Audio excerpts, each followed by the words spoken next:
It's funny. I'm watching TSN this morning, and I was watching Hockey Central on Sportsnet as well. On both Leafs Lunch and Hockey Central, they're talking about Mitch Marner being on the fourth line for the next Leafs game. And now he's wearing, I don't know if they said a purple jersey, blue jersey, whatever jersey's fourth line. He's on the fourth line next game, and they're talking about how he's struggling and blah, blah, blah. It's not that long ago this conversation was happening about William Nylander. It's not that long ago in Vancouver we had that conversation about Bo Horvat. I remember it was last year in Calgary that they were talking about getting Gaudreau going. There have been struggles with Nugent Hopkins in Edmonton. Most young players go through this. And everybody jumps on or off of a bandwagon. When I did my top 20 under, 24 or under, yeah, I had Marner in there. The only egregious miss that I can find in there is Hampus Lindholm.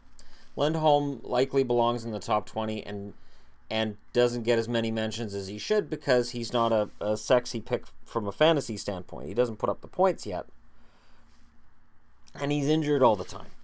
So, it's well, he's injured this year, and then he had the holdout last year. And anyways, I digress.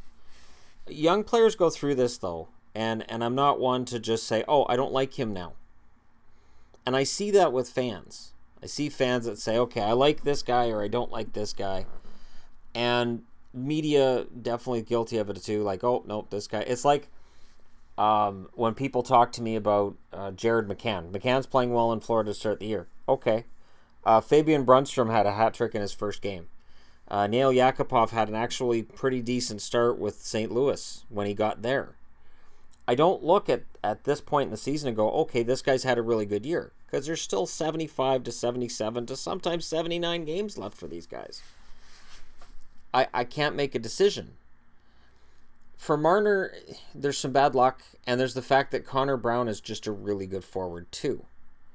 Connor had a good season last year, and when I complimented him, there were some comments along the lines of, well, he got lucky, or he won't score 20 again, blah, blah. And that's fine. We all have those opinions. But again, I don't change my opinion on Marner. Seeing Marner on the fourth line doesn't tell me he's in trouble or he's a bust. Talk to me in November. If he's still on the fourth line come November, then yeah, there's a problem. Babcock is known for moving guys around the lineup as he needs to. He did it in Detroit. And some of the most important players in Detroit were guys who played on the third or fourth line. So being demoted when you're on a team that's run by Mike Babcock isn't necessarily a sign that you're on your way out the door. It means that maybe your role's changed. Maybe there's somebody behind you that's been playing better. Or he just has something he wants you to learn. And I think for Marner, I think this is more of a wake-up lesson. I think it's something that's understandable, and it happens across every team. I know I complain a lot about Tyler Seguin in Boston and the way he was handled by Julian, but the fact is, there were nights that he sat because he actually needed to sit.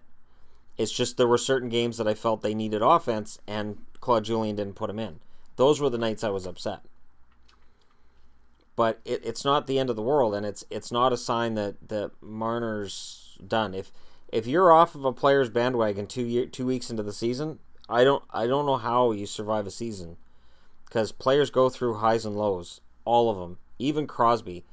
We all know Crosby's the greatest. It was 2 years ago that people, including myself, were saying, well, he's done, because he wasn't putting up the points. He was coming back off of a concussion.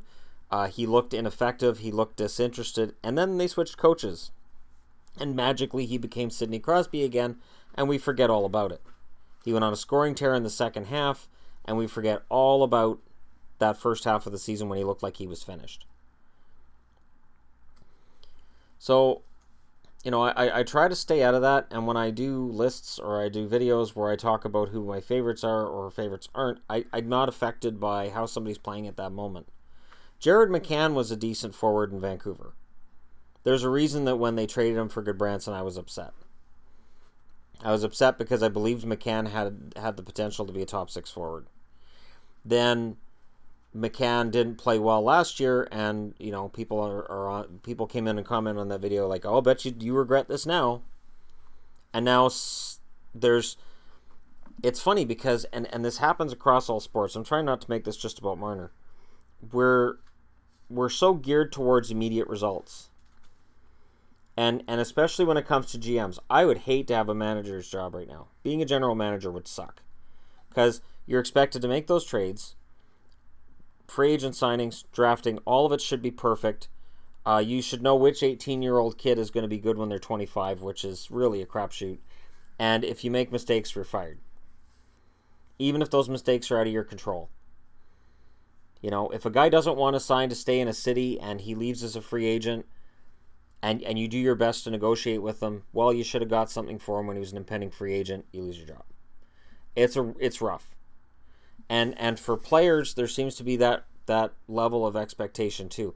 There's so many players. I could go over so many players that have had to have that setback before they got better. Steve Yzerman had issues early in his career that made it look like he was never going to achieve his early promise. Cam Neely languished in Vancouver. Showed signs in Vancouver of being what he would become. There was no visual sign with Neely in Vancouver that he was going to be what he became when he got to Boston. That mix in Boston was fantastic. Everything worked out perfect, and he's a Hall of Famer. When Bure came over, we knew right away that he was going to be a star. But for every Bure and every McGillney, there's been guys who we thought were going to be stars, like Zaitsev, or not Zaitsev. Geez, now all the fans are going to be coming out. Zherdev comes to mind as a guy who showed signs early on that he was going to be a star, and then he wasn't. So when I see stuff like this and I see how it's getting covered, I just kind of try to stay as far away from making negative comments about players as possible, and I can't let it affect who I think the better players are.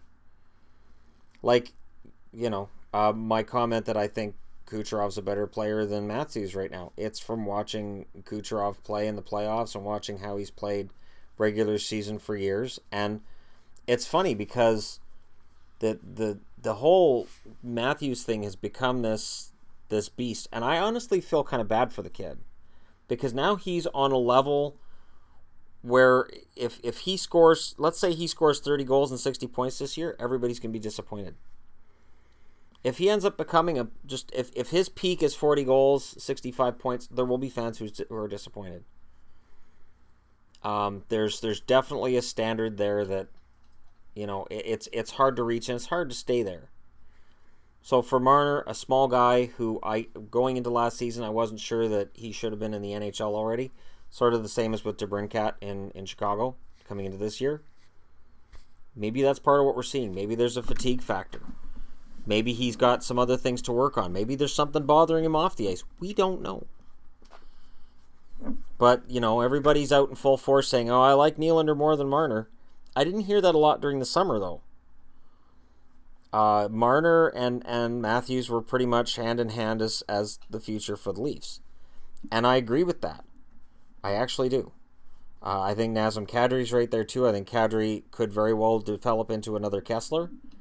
He needs to be a little bit more responsible and a little more sound in certain parts of his game, but he definitely has Selke Trophy winner written all over him.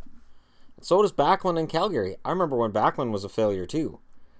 When there was a lot of talk about, oh, Michael Backlund's never going to make it, Calgary should just trade him. I'm not saying that came from Calgary fans, but I heard it from hockey observers and from, you know, hockey magazines were like, oh, Backlund's never going to make it. And now he could legit be a Selke winner at some point in his career.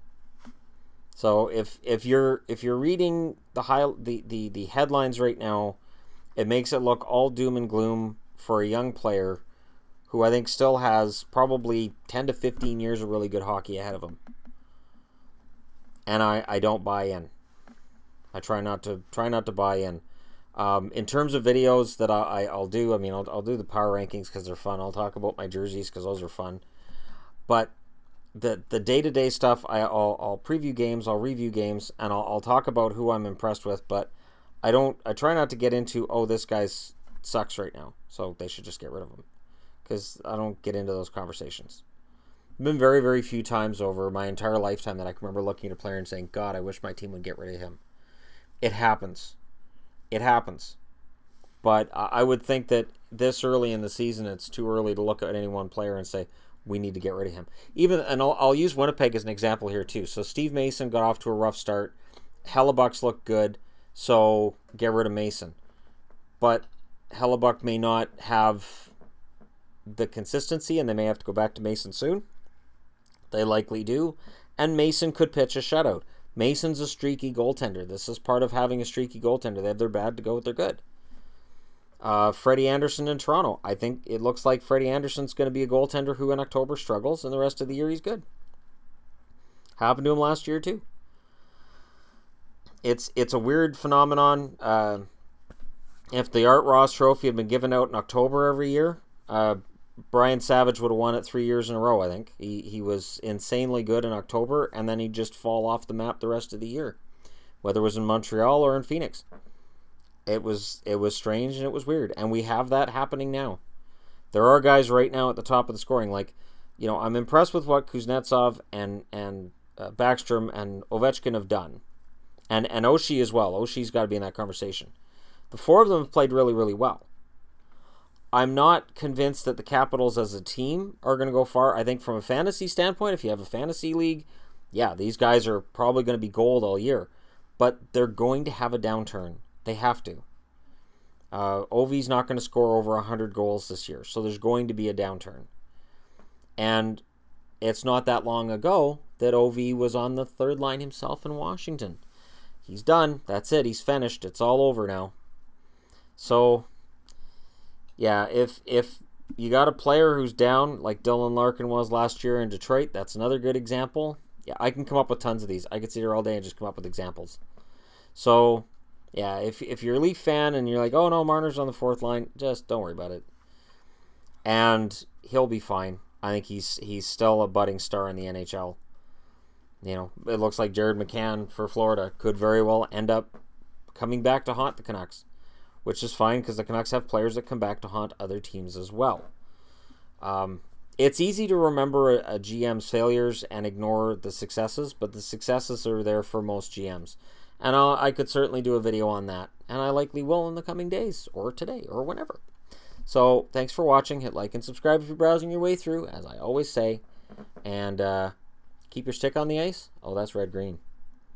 I can't steal from red-green. Keep your stick on the ice. Yeah.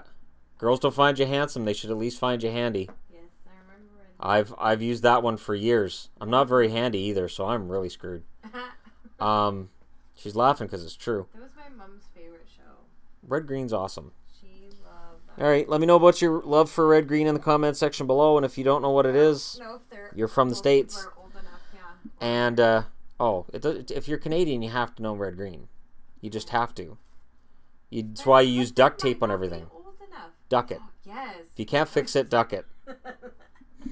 So, a lot of good advice there. All right, guys. Thanks for watching. And I'll talk to you again soon.